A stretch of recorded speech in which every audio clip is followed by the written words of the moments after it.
नमस्कार साथियों, स्वागत है आपका हमारे YouTube चैनल में। आप छत्तीसगढ़ की किस जगह से हमारे समाचार सुन रहे हैं, कृपया कमेंट बॉक्स में लिखकर हमें जरूर बताएं। रायपुर से प्रस्तुत हैं छत्तीसगढ़ के प्रादेशिक समाचार। समाचारों के साथ मैं रजनी शुक्ला। पहले मुख्य समाचार। प्रधानमंत्री नरेंद्र मोदी आज नई दिल्ली में अंतर्राष्ट्रीय दूरसंचार संघ ITU के क्षेत्रीय कार्यालय और नवाचार केंद्र का लोकार्पण करेंगे। प्रदेश में मुख्यमंत्री वृक्ष संपदा योजना हुई शुरू। किसानों को सालाना प्रति एकड़ 15 से 50 हजार रुपए तक की आय होने का अनुमान। प्रदेश के सभी सरकारी अस्पतालों में 1 जून से इलाज के लिए कैशलेस व्यवस्था लागू हो जाएगी। स्वास्थ्य मंत्री ने विधानसभा में की घोषणा। मुख्यमंत्री भूपेश बघेल की घोषणा के अनुरूप प्रदेश के शिक्षित बेरोजगारों को मिलेगा 2500 रुपए प्रतिमाह की दर से बेरोजगारी भत्ता। बीजापुर जिले में सुरक्षा बलों के साथ हुई मुठभेड़ में एक महिला माओवादी मारी गई। और प्रदेश में आज भी 1-2 स्थानों पर गरज चमक और अंधड़ चलने के साथ बारिश होने की संभावना। अब समाचार विस्तार से। प्रधानमंत्री नरेंद्र मोदी आज नई दिल्ली में अंतर्राष्ट्रीय दूरसंचार संघ ITU के क्षेत्रीय कार्यालय और नवाचार केंद्र का लोकार्पण करेंगे। यह सूचना और संचार प्रौद्योगिकियों के लिए संयुक्त राष्ट्र की विशेष संस्था है, जिसका मुख्यालय जिनेवा में है। यह भारत, नेपाल, भूटान, बांग्लादेश, श्रीलंका, मालदीव, अफगानिस्तान और ईरान को सेवा प्रदान करेगा। प्रधानमंत्री कॉल बिफोर यू डिग यानी खुदाई से पहले कॉल करें ऐप का भी शुभारंभ करेंगे। इस ऐप की परिकल्पना खुदाई के कारण ऑप्टिकल फाइबर केबल को होने वाले नुकसान को रोकने के लिए तैयार की गई है। कल विश्व वानिकी दिवस के मौके पर मुख्यमंत्री भूपेश बघेल ने वर्चुअल माध्यम से 33 जिलों के 42 स्थानों में मुख्यमंत्री वृक्ष संपदा योजना का शुभारंभ किया। इसके माध्यम से वृक्षारोपण के जरिए किसानों को अतिरिक्त आय हो सकती है। इस मौके पर मुख्यमंत्री ने कहा कि इस योजना से वाणिज्यिक वृक्षारोपण को बढ़ावा मिलेगा। इस योजना के अंतर्गत आगामी 5 वर्षों में राज्य में 15 करोड़ वृक्षारोपण का लक्ष्य रखा गया है। अब तक 20,000 किसानों ने 30,000 एकड़ निजी भूमि वृक्षारोपण के लिए पंजीयन कराया है। राज्य शासन द्वारा 5 एकड़ तक के वृक्षारोपण के लिए 100% अनुदान दिया जाएगा। इससे अधिक क्षेत्र में पौधे लगाए जाने पर 50% अनुदान दिए जाने का प्रावधान किया गया है। इससे किसानों को सालाना प्रति एकड़ 15 से 50 हजार रुपए तक की आय होने का अनुमान है। इस वर्ष 23,000 से अधिक किसानों द्वारा चंदन, आंवला, खमार और शीशम जैसे 12 प्रकार की प्रजाति के पौधे लगाए जाएंगे। प्रदेश के सभी सरकारी अस्पतालों में आगामी 1 जून से इलाज के लिए कैशलेस व्यवस्था लागू हो जाएगी। यह घोषणा स्वास्थ्य मंत्री TS सिंहदेव ने कल विधानसभा में स्वास्थ्य विभाग से संबंधित अनुदान मांगों पर चर्चा का जवाब देते हुए की। उन्होंने बताया कि मरीजों को इलाज, जांच और दवाओं के लिए 1 रुपया भी नहीं देना होगा। OPD, IPD, दवा तथा सभी तरह की जांच सेवाएं प्रदेशवासियों को निःशुल्क उपलब्ध कराई जाएंगी। चर्चा के बाद विधानसभा में मंत्री TS सिंहदेव के विभागों से संबंधित 5,000 करोड़ रुपए से अधिक की अनुदान मांगों को पारित कर दिया गया। मुख्यमंत्री भूपेश बघेल द्वारा 1 अप्रैल 2023 से प्रदेश के शिक्षित बेरोजगारों को 2500 रुपए प्रतिमाह की दर से बेरोजगारी भत्ता देने की घोषणा की गई है। इस संबंध में कौशल विकास, तकनीकी शिक्षा एवं रोजगार विभाग द्वारा योजना की स्वीकृति प्रदान करते हुए आदेश जारी कर दिया गया है। निर्धारित मापदंड एवं शर्तों के अनुसार बेरोजगारी भत्ता प्राप्त करने के लिए आवेदक का छत्तीसगढ़ का मूल निवासी होना आवश्यक है। शिक्षित बेरोजगारों की आयु 18 से 35 वर्ष के बीच होनी आवश्यक है। वह मान्यता प्राप्त बोर्ड से न्यूनतम हायर सेकेंडरी 12वीं उत्तीर्ण हो। वह जिला रोजगार एवं स्वरोजगार मार्गदर्शन केंद्र में पंजीकृत हो और आवेदन के वर्ष के 1 अप्रैल को हायर सेकेंडरी अथवा उससे अधिक योग्यता में उसका रोजगार पंजीयन न्यूनतम 2 वर्ष पुराना हो। आवेदक की आय का कोई स्रोत ना हो एवं आवेदक के परिवार की समस्त स्रोतों से वार्षिक आय 2,50,000 रुपए से अधिक ना हो। परिवार से तात्पर्य है पति, पत्नी एवं आश्रित बच्चे एवं आश्रित माता पिता। पात्र शिक्षित युवा को शुरुआत में 1 वर्ष के लिए बेरोजगारी भत्ता देय होगा। यदि व्यक्ति विशेष का 1 वर्ष की इस अवधि में लाभकारी नियोजन नहीं हो पाता है तो बेरोजगारी भत्ते की अवधि 1 वर्ष के लिए और बढ़ाई जा सकेगी। किसी भी प्रकरण में यह अवधि 2 वर्ष से अधिक नहीं होगी। एक परिवार से एक ही व्यक्ति को बेरोजगारी भत्ता दिया जाएगा। यदि किसी परिवार के किसी व्यक्ति को बेरोजगारी भत्ता स्वीकृत किया जा चुका है तो दूसरा व्यक्ति अपात्र होगा। यदि आवेदक को स्वरोजगार या शासकीय अथवा निजी क्षेत्र में किसी नौकरी का ऑफर दिया जाता है परंतु आवेदक ऑफर स्वीकार नहीं करता है तो ऐसा आवेदक बेरोजगारी भत्ता के लिए अपात्र होगा। बेरोजगारी भत्ते की राशि पात्र हितग्राही के बैंक खाते में प्रति माह अंतरित की जाएगी। जिन लोगों को बेरोजगारी भत्ता स्वीकृत किया जाएगा उन सभी व्यक्तियों को कौशल विकास प्रशिक्षण का ऑफर दिया जाएगा। कौशल विकास प्रशिक्षण के पश्चात उन्हें रोजगार प्राप्त करने में सहायता की जाएगी और यदि वे कौशल विकास प्रशिक्षण में भाग लेने से इनकार करते हैं या ऑफर किया गया रोजगार स्वीकार नहीं करते हैं तो उनका बेरोजगारी भत्ता बंद कर दिया जाएगा।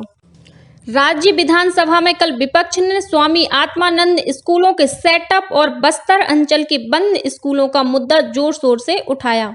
भाजपा की धर्मलाल कौशिक ने जानना चाहा कि प्रदेश में कितने स्वामी आत्मानंद स्कूल खोले गए हैं, इनमें से कितने भवन बन चुके हैं और कितने भवन विहीन हैं। इसके जवाब में शिक्षा मंत्री डॉक्टर प्रेमसाय सिंह टेकाम ने बताया कि 279 स्वामी आत्मानंद स्कूल खोले गए हैं। पहले से चल रहे स्कूलों में भी इसकी व्यवस्था की गई है और वहां जरूरत के मुताबिक मरम्मत का काम किया गया है और अतिरिक्त भवन भी बनाया गया है। मंत्री ने बताया कि इन स्कूलों के लिए अलग से भवन बनाने की योजना नहीं है। श्री कौशिक ने आरोप लगाया कि आत्मानंद स्कूल के नाम पर हिंदी मीडियम स्कूलों को अनाधिकृत रूप से कब्जा कर लिया गया है। इसके जवाब में शिक्षा मंत्री ने बताया कि स्कूलों में अंग्रेजी और हिंदी माध्यम को अलग अलग पालियों में बांट दिया गया है। साथ ही विज्ञापन निकालकर खाली पड़े पदों पर संविदा के आधार पर भर्ती की गई है। उन्होंने बताया कि जरूरत के अनुसार प्रतिनियुक्ति पर शिक्षक लिए जाएंगे। जिस विषय के शिक्षक नहीं मिलेंगे उनकी संविदा भर्ती की जाएगी। वहीं बस्तर में बंद स्कूलों के मुद्दे को लेकर पक्ष और विपक्ष के बीच तीखी बहस हुई। शिक्षा मंत्री ने बताया कि बस्तर क्षेत्र में 275 बंद स्कूलों को शुरू किया गया है। इनमें 185 शिक्षक कार्यरत हैं। जहां पर शिक्षक नहीं है वहां स्थानीय स्तर पर व्यवस्था की गई है जिनकी तनख्वाहें डीएमएफ फंड से दी जाती है। मंत्री के जवाब से असंतुष्ट भाजपा सदस्यों ने सदन में शोर शराबा किया। केंद्रीय स्वास्थ्य राज्य मंत्री डॉक्टर भारती प्रवीण पवार ने कहा है कि उनका मंत्रालय गरीबी रेखा से नीचे रहने वाले और कैंसर से पीड़ित गरीब रोगियों के इलाज के लिए कैंसर रोगी कोष HMCPF के अंतर्गत 15 लाख रुपए तक की एक मुफ्त वित्तीय सहायता प्रदान करता है।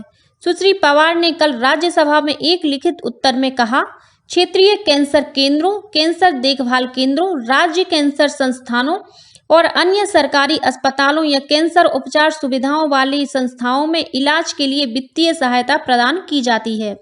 उन्होंने कहा कि वित्तीय सहायता प्राप्त करने के लिए निर्धारित उपचार करने वाले चिकित्सक द्वारा विधिवत हस्ताक्षरित और सरकारी अस्पताल के चिकित्सा अधीक्षक द्वारा प्रति हस्ताक्षरित आवेदक के साथ आय प्रमाण पत्र और परिवार का राशन कार्ड जमा करना आवश्यक है। भारतीय जनता पार्टी बस्तर जिले के भेजरी पदर घटना की जांच करेगी। प्रदेश अध्यक्ष अरुण साव ने एक 6 सदस्यीय जांच समिति का गठन किया है। यह समिति संबंधित स्थानों का जल्द दौरा कर इस घटना से संबंधित तथ्यों की जांच कर अपनी रिपोर्ट पार्टी को सौंपेगी। इस समिति में पूर्व मंत्री ननकी राम कंवर, पूर्व सांसद दिनेश कश्यप के अलावा पूर्व विधायक बैदू राम कश्यप, राजा राम तोड़ेम, किरण देव और शिव नारायण पांडेय शामिल किए गए हैं। गौरतलब है कि भेजरी पदर में 19 मार्च को एक महिला के शव को दफनाने को लेकर 2 समुदाय के बीच विवाद हो गया था। मामले को सुलझाने पहुंचे पुलिस पर ग्रामीणों ने पथराव भी किया था, जिसमें डीआरजी के कुछ जवान घायल हो गए थे। बीजापुर जिले में सुरक्षा बलों और माओवादियों के बीच हुई मुठभेड़ में एक महिला माओवादी मारी गई है। पुलिस अधीक्षक आंजनेय वार्ष्णेय ने घटना की पुष्टि करते हुए बताया कि यह मुठभेड़ गंगालूर थाना क्षेत्र के कोरचोली और तोड़का के बीच जंगलों में कल सुबह हुई। उन्होंने बताया कि माओवादियों के होने की सूचना मिलने पर सुरक्षा बलों को मौके के लिए रवाना किया गया था। इस दौरान माओवादियों के साथ उनकी मुठभेड़ हो गई। सुरक्षा बलों का सर्चिंग अभियान जारी है। वहीं मोहला मानपुर अंबागढ़ चौकी जिले में सुरक्षा बलों ने माओवादियों द्वारा डंप किया हुआ विस्फोटक सामान बरामद किया है। पुलिस अधीक्षक बाय अक्षय कुमार ने बताया कि परेवाडीह क्षेत्र में माओवादियों के होने की सूचना लगातार मिल रही थी। जिला पुलिस बल और आईटीबीपी की टीम गश्त पर निकली थी। इस दौरान कोटूल झार के जंगल में जवानों को विस्फोटक बरामद करने में सफलता मिली। रायपुर महापौर एजाज ढेबर ने कल आगामी वित्तीय वर्ष के लिए करीब 1609 करोड़ रुपए का बजट पेश किया। बजट में कोई नया कर नहीं लगाया गया है। बजट में शहर के विकास के लिए 200 करोड़ रुपए का बॉन्ड जारी किए जाने का प्रावधान किया गया है। इसका उपयोग आय के स्रोत उत्पन्न करने के लिए किया जाएगा। बॉन्ड के बदले नगर निगम तयशुदा समय में लोगों को ब्याज देगा। इसके अलावा तय रिटर्न भी दिए जाएंगे। नगर निगम की स्थानीय लोगों की सहमति के साथ रायपुर शहर के फूल चौक से आजाद चौक तक सड़क का चौड़ीकरण किए जाने की योजना है। साथ ही फ्लाईओवर भी बनाया जाएगा। रायपुर शहर से खारून नदी में पहुंचने वाले 17 नालों के पानी को शुद्ध किया जाएगा। शहर की हरियाली बढ़ाने के लिए करीब 20 करोड़ रुपए का प्रावधान किया गया है। इसके तहत नए पार्क विकसित किए जाएंगे। इस बीच भाजपा पार्षदों ने कल नगर निगम मुख्यालय में आवास निर्माण संबंधी मांगों को लेकर प्रदर्शन किया। प्रदेश में चेट्टी चंद्र महोत्सव पर आगामी 23 मार्च को सामान्य अवकाश घोषित किया गया है। इस संबंध में सामान्य प्रशासन विभाग ने अधिसूचना जारी कर दी है। महोत्सव के दिन राज्य के सभी नगर निगम और नगर पालिका क्षेत्र में सामान्य अवकाश रहेगा, लेकिन इस दिन राज्य के सभी बैंक, अन्य शासकीय वित्तीय संस्थाएं, कोषालय, उप कोषालय और सहकारी बैंक आदि खुले रहेंगे। वहीं नया रायपुर स्थित सभी शासकीय कार्यालय में कामकाज होगा। इसके अलावा ग्रामीण क्षेत्रों में भी सभी सरकारी दफ्तर खुले रहेंगे। चैत्र नवरात्र पर्व की शुरुआत आज से हो रही है। इन 9 दिनों में मां शक्ति के 9 रूपों की आराधना की जाएगी। दंतेवाड़ा जिले के दंतेश्वरी मंदिर में इस बार भी श्रद्धालुओं द्वारा बड़ी मात्रा में ज्योति कलश प्रज्वलित किए जाएंगे। इसके लिए ऑनलाइन बुकिंग की सुविधा भी दी गई थी। मंदिर परिसर में सीसीटीवी कैमरे और अन्य व्यवस्था भी दुरुस्त की जा रही है। इसके अलावा सलूर स्थित तपेश्वरी माता मंदिर और अन्य देवी मंदिरों में भी आज घट स्थापना कर ज्योति कलश प्रज्वलित किए जाएंगे। वहीं नवरात्र को लेकर डोंगरगढ़ में मां बम्बलेश्वरी का दरबार सज धज कर तैयार हो गया है। माता के दर्शन के लिए आने वाले पदयात्रियों के लिए पंडालों में अलग व्यवस्था की गई है, जहां स्वास्थ्य कर्मी 24 घंटे अपनी सेवाएं देंगे। अंजोरा से लेकर डोंगरगढ़ तक विभिन्न समाजसेवी संस्थाओं द्वारा सड़कों के किनारे 46 सेवा पंडाल बनाए गए हैं, जहां पदयात्रियों के लिए भोजन और फलाहार की व्यवस्था रहेगी। पदयात्रियों की सुरक्षा के लिए आज से राजनांदगांव शहर में भारी वाहनों का प्रवेश प्रतिबंधित कर दिया गया है। यह व्यवस्था 30 मार्च तक जारी रहेगी। इस दौरान बालोद की ओर से आने वाले भारी वाहन मोहारा बाईपास से, खैरागढ़ की ओर से आने वाले वाहन गटूला और राष्ट्रीय राजमार्ग क्रमांक 53 से होकर गुजरने वाले वाहन ट्रांसपोर्ट नगर और सीआरटी बाईपास से गुजरेंगे। वहीं रायपुर और रतनपुर के प्रसिद्ध महामाया मंदिर, जांजगीर चांपा जिले के चंद्रहासनी मंदिर और महासमुंद जिले के खल्लारी और चंडी देवी मंदिर सहित प्रदेश भर के अन्य देवी मंदिरों में चैत्र नवरात्र को लेकर लगभग तैयारियां पूरी कर ली गई हैं। मुख्यमंत्री भूपेश बघेल ने प्रदेशवासियों को चैत्र नवरात्रि, हिंदू नववर्ष और गुड़ी पड़वा की बधाई और शुभकामनाएं दी हैं। राष्ट्रपति और उपराष्ट्रपति ने भी चैत्र शुक्लादि, उगादि, गुड़ी पड़वा, चेती चांद और नवरेह पर देशवासियों को बधाई दी है। राष्ट्रपति द्रौपदी मुर्मू ने अपने संदेश में कहा कि भारतीय नववर्ष के आगमन पर मनाए जाने वाले ये पर्व आस्था के प्रतीक और देश की प्राचीन संस्कृति के वाहक हैं। उपराष्ट्रपति जगदीप धनखड़ ने अपने संदेश में कामना की कि नया वर्ष लोगों के लिए खुशी, शांति और समृद्धि लेकर आएगा। और अब पेश है मौसम का हाल। प्रदेश में आज भी बारिश होने के आसार हैं। मौसम विभाग के अनुसार आज 1-2 स्थानों पर हल्की वर्षा हो सकती है या गरज चमक के साथ छींटे पड़ सकते हैं। वहीं कुछ स्थानों पर अंधड़ चलने और बिजली गिरने की भी संभावना है। प्रदेश में अधिकतम तापमान में वृद्धि हो सकती है। कल राजधानी रायपुर सहित प्रदेश के अनेक जिलों में बारिश होने के समाचार मिले हैं। और अब कुछ अन्य खबरें संक्षेप में।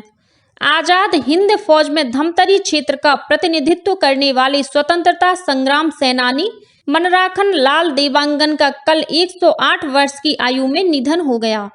दुर्ग निगम में फ्लेक्स घोटाला के मामले में न्यायालय के आदेश के बाद पूर्व कमिश्नर सुनील अग्रहरि सहित 4 लोगों के खिलाफ धोखाधड़ी, भ्रष्टाचार और षड्यंत्र पूर्वक आर्थिक गबन का अपराध दर्ज किया गया है। अंबिकापुर में परीक्षा देकर लौट रही कॉलेज के 3 विद्यार्थियों को ट्रक ने टक्कर मार दी। इस हादसे में एक छात्र की मौत हो गई, वहीं 2 छात्राओं को गंभीर हालत में मेडिकल कॉलेज अस्पताल में दाखिल कराया गया है। धमतरी जिले के अर्जुनी क्षेत्र में कल एक यात्री बस के गड्ढे में गिर जाने से 8 यात्री घायल हो गए हैं। घायलों को उपचार के लिए जिला अस्पताल में भर्ती कराया गया है।